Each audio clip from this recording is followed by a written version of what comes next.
வணக்கம். இலங்கை செய்திகளுடன் நான் நிரோஷன். விரிவான செய்திகளுக்கு முன் தலைப்புச் செய்திகள்.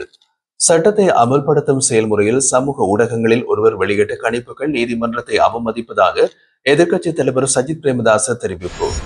ரணிலை போலவே ஜனாதிபதி அனுர்குமார திசாநாயக்கவும் அரசாங்க சொத்துக்களை தனிப்பட்ட தேவைகளுக்கு பயன்படுத்தியுள்ளதாக குற்றச்சாட்டு. அரசாங்கம் அரசியல் பழிவாங்கல்களை தவிர வேறு எந்த நடவடிக்கைகளையும் மேற்கொள்ளவில்லை என்று முன்னாள் ஜனாதிபதி மஹிந்த ராஜபக்ச குற்றச்சாட்டு. தமிழின படுகொலைக்கு சர்வதேச நீதி கோரி 9 கோரிக்கைகளோடு நீதியின் ஓலம் எனும் கையொப்ப போராட்டம் இன்று ஆரம்பம். தொடர்வது விரிவான செய்திகள். சட்டத்தை அமுல்படுத்தும் செயல்முறையில் சமூக ஊடகங்களில் ஒருவர் வெளியிட்ட கணிப்புகள் நீதிமன்றத்தை அவமதிப்பதாக எதிர்க்கட்சித் தலைவர் சஜித் பிரேமதாச தெரிவித்துள்ளார். முன்னாள் ஜனாதிபதியினால் ரணில் விக்ரமசிங்கவின் உடல்நிலையை அறிய இன்றைய தினம் காலை புதிய மகசின் சிறைச்சாலைக்கு விஜயம் செய்த பின்னர் ஊடகங்களுக்கு கருத்து தெரிவித்த போது அவர் இந்த கருத்துக்களை வெளியிட்டார். சட்டத்தின் ஆட்சி நடைமுறையில் இருக்கும் சூழலில் 3ஆம் தரப்பின் தங்களின் கணிப்புகளை வெளியிடுவது மிகுந்த ஆபத்தானது என்று அவர் எச்சரித்தார். சட்டத்தில் குறிப்பிடப்படாத நபர்கள் இறுதி முடிவை முன்கூட்டியே கணிக்க முடியாது. இது ஜனநாயகத்திற்கு அபாயத்தை ஏற்படுத்தும். மேலும் நாட்டில் சட்டத்தை அமல்படுத்துவது வெளிப்படையானதாகவும் அரசியல் சார்பின்றி நடைபெற வேண்டும் என்றும் அவர் வலியுறுத்தினார். 3ஆம் தரப்பினர் சட்டத்தின் மீது கருத்து தெரிவிப்பது சட்டவிரோதமானது. அதற்கு எதிராக உடனடியாக நடவடிக்கை எடுக்கப்பட வேண்டும் என்றும் சஜித் பிரேமதாச குறிப்பிட்டுள்ளார்.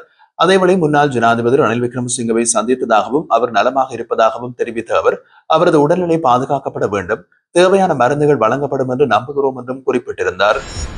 முன்னாள் ஜனாதிபதி ரணில் விக்ரமசிங்கவின் உடல்நிலையை கருத்தில் கொண்டு அவருக்கு வீட்டிலிருந்து உணவு பெறுவதற்கு அனுமதி வழங்கப்பட்டுள்ளதாக சிறைச்சாலை ஊடக பேச்சாளர் மற்றும் சிறைச்சாலை ஆணையாளர் நாயகம் ஜெகத் வீரசிங்க தெரிவித்தார்.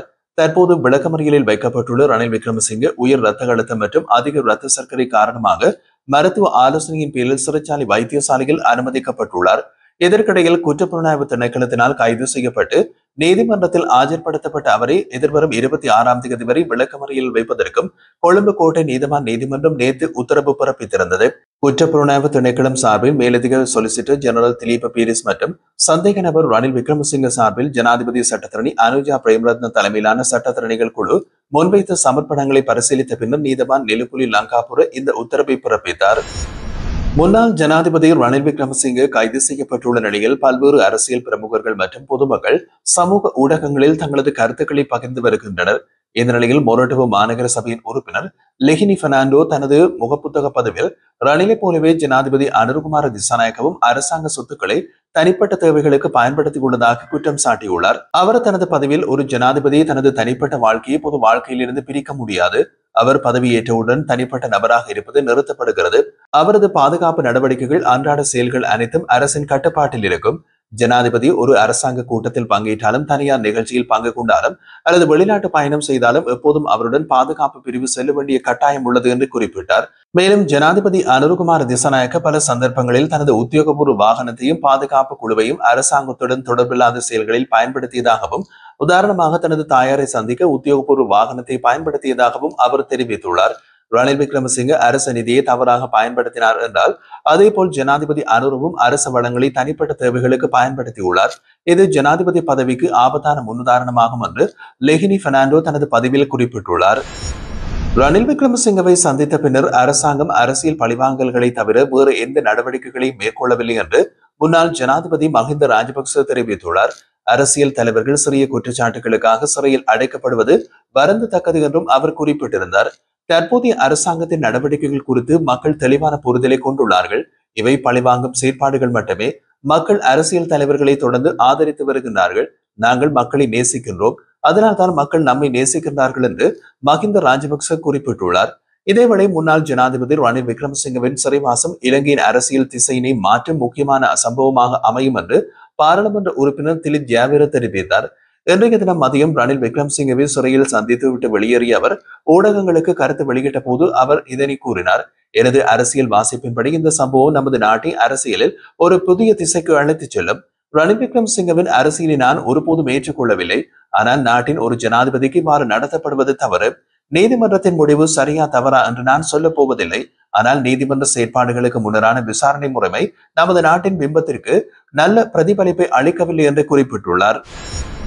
நாட்டில் இடம்பெற்றுக் கொண்டிருக்கும் ஜனநாயக மீறல்களையும் அரசியல் பழிவாங்கல்களையும் இனியும் பார்த்துக் கொண்டிருக்க போவதில்லை என்றும் சகல கட்சிகளுடனும் இணைந்து ஜனநாயக போராட்டத்தை ஆரம்பிப்போம் என்றும் ஐக்கிய தேசிய கட்சியின் சிரேஷ்ட உறுப்பினர்கள் தெரிவித்துள்ளனர்.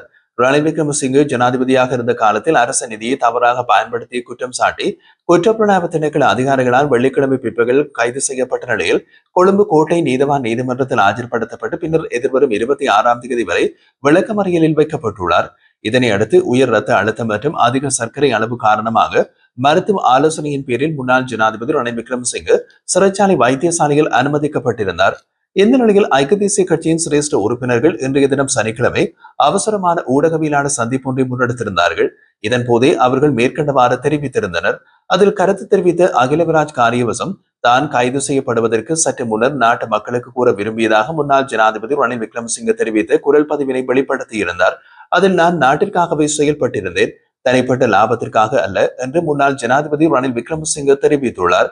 அத்துடன் இந்த ஆட்சியின் உண்மையான முகம் இப்போது வெளிவருவது போல் தெரிகின்றது. எல்லா துறைகளிலும் இடம்பெறும் இந்த அரசியல் பழிவாங்கல்களை நான் ஏற்றுக்கொள்ளவில்லை என்றும் முன்னாள் ஜனாதிபதி ரணில் விக்ரமசிங்கே தெரிவித்துள்ளார். இந்த நிலையில் கைது செய்யப்பட்ட ஐக்கிய தேசிய கட்சியின் தலைவரும் முன்னாள் ஜனாதிபதியுமான ரணில் விக்ரமசிங்கே தொடர்பாக எடுக்க வேண்டிய எதிர்கால நடவடிக்கைகள் மற்றும் எதிர்கால அரசியல் நடவடிக்கைகள் குறித்து விவாதிக்க எதிர்க்கட்சி தலைவர்கள் விசேட கூட்டம் ஒன்று இன்று பிளவர் வீதியில் அமைந்துள்ள அலுவலகத்தில் நடைபெறுகின்றது. இந்த விவாதத்தில் அனைத்து எதிர்க்கட்சி தலைவர்களும் பங்கேற்பார்கள் என்று முன்னதாகவே அறிவிக்கப்பட்டிருந்தது. ஐக்கிய தேசிய கட்சியின் ஐக்கிய மக்கள் சக்தி, ஸ்ரீலங்கா பொதுஜன பெரமுன, ஸ்ரீலங்கா சுதந்திர கட்சி, பொதுஜன ஐக்கிய முன்னணி மற்றும் முஸ்லிம் காங்கிரஸ் உள்ளிட்ட நாடாளுமன்றத்தை பிரதிநிதித்துவப்படுத்தும் மற்றும் பிரதிநிதிகள் அல்லாத பல அரசியல் கட்சிகளின் தலைவர்களும் இந்த விசேட கூட்டத்தில் கலந்து கொள்ள உள்ளனர். இலங்கையின் கடல் வளத்திற்கும் கடல் தொழில் துறையின் நிலைபெறா தன்மைக்கும் பாரிய அச்சுறுத்தலாக விளங்கும் சட்டவிரோத மீன்பிடி நடவடிக்கைகளை கட்டுப்படுத்துவதற்காக விரிவானதும் ஒன்றிணைந்ததுமான செயல் திட்டம் ஒன்றை முன்னெடுக்க கடல் தொழில் மற்றும் நீரியல் வளங்கள் அமைச்சு தீர்மானித்துள்ளது. நேற்றைய தினம் கடல் தொழில், நீரியல் மற்றும் கடல் வளங்கள் அமைச்சர் ராமலிங்கம் சந்திரசேகர் அவரின் தலைமையில் நடைபெற்றிருந்த இந்த விசேட கலந்துரையாடலின் போது கரையோர மாவட்டங்களை பிரதிநிதித்துவப்படுத்தி நாடாளுமன்ற உறுப்பினர்களான அஜித் கிகான் மற்றும் ரோஷான் அக்மிமன ஆகியோரும், இலங்கை கடற்படை கரையோர பாதுகாப்பு திணைக்களம், கடல் தொழில் திணைக்களம், நாரா நிறுவனம் மற்றும் வெடிபொருள் கட்டுப்பாட்டாளர் உள்ளிட்ட நிறுவனங்களின் உயர் அதிகாரிகளும் கலந்து கொண்டிருந்தார்கள். பாதுகாப்பு அமைச்சின் செயலாளரை பிரதிநிதித்துவப்படுத்தி இலங்கை ராணுவ அதிகாரி ஒருவரும் இந்த நிகழ்வில் கலந்து கொண்டிருந்தார். இங்கு ஊடகங்களுக்கு கருத்து தெரிவித்த அமைச்சர் ராமலிங்கம் சந்திரசேகர், சட்டவிரோத உபகரணங்களை பயன்படுத்தி எமது கடல் வளங்களையும் மீனவ மக்களையும் ஒட்டுமொத்த கடல் வளத்தையும் அளிக்கும் செயற்பாட்டுக்கு நாம் முற்றுப்புள்ளி வைக்க வேண்டும். லைட் கோட்ஸ், லைலா சுருக்கு மலைகள் மற்றும் வெடிப்பொருட்களை பயன்படுத்துவதால் ஏற்படும் பாதிப்பு மிக அதிகம். இந்த நிலைமை தொடர்ந்தால் எமது எதிர்கால சந்ததிக்கு ஒரு கடல் பாலைவனத்தையும் நாம் விட்டுச் செல்ல நேரிடும். கடல் தொழிலையும் மீனவ மக்களின் எதிர்காலத்தையும் பாதுகாப்பதற்காகவே இந்த உறுதியான தீர்மானங்களை எடுத்துள்ளோம் என்று அவர் குறிப்பிட்டிருந்தார். தமிழின படுகொலைக்கு சர்வதேச நீதி கோரி 9 கோரிக்கைகளோடு நீதியின் ஓலம் எனும் கையொப்ப போராட்டம் இன்றைய தினம் சனிக்கிழமை செம்மணியில் ஆரம்பிக்கப்பட்டது. தாயக செயலணி அமைப்பின் முன்னெடுப்பில் நடைபெற்ற இந்த போராட்டம் மாணவி கிருசாந்தி கொலை சம்பவத்தோடு தொடர்புடைய செம்மணி பகுதியில் அமைந்துள்ள அணையா விளக்கு போராட்ட தூபிக்கு முன்பாக காலை 10 மணிக்கு ஆரம்பமானது. முதலில் மரணித்த உறவுகளை நினைவு கூர்ந்து மௌன வணக்கம் செலுத்தப்பட்டு நினைவுச்சுடர் ஏற்றப்பட்டு மலர் அஞ்சலி செலுத்தப்பட்டது. தொடர்ந்து வடக்கின் ஏற்பாட்டுக்குழு இணைப்பாளர் ஜெயசித்ரா போராட்டத்தின் நோக்கங்களை விளக்கி உரையாற்றினார். அதனைத் தொடர்ந்து கையொப்பம் சேகரிப்பு ஆரம்பமானது.